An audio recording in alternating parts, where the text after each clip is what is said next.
If you're experiencing issues with voice chat in PUBG, follow these steps to troubleshoot and resolve the problem. This guide will help you get back to communicating with your teammates effectively. Step 1. Check your microphone settings. Ensure that your microphone is properly connected and recognized by your device. Go to your system settings and check the audio input settings to confirm that the correct microphone is selected. Step 2. Adjust in-game voice chat settings. Launch PUBG and navigate to the settings menu. Look for the voice chat options and make sure that voice chat is enabled. Adjust the volume levels for both voice chat and your microphone to ensure they are set appropriately. Step 3. Verify permissions. If you're playing on a mobile device or console, check that PUBG has the necessary permissions to access your microphone. Go to your device's settings and ensure that microphone access is granted for the game. Step 4. Restart the game. Sometimes, simply restarting the game could resolve temporary glitches.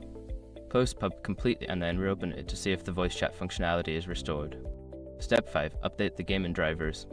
Make sure that both PUBG and your device's audio drivers are up to date. Check for any available updates for the game through your platform store and update your audio drivers through your device manager. By following these steps, you should be able to resolve any voice chat issues in PUBG. If problems persist, consider reaching out to the game's support for further assistance.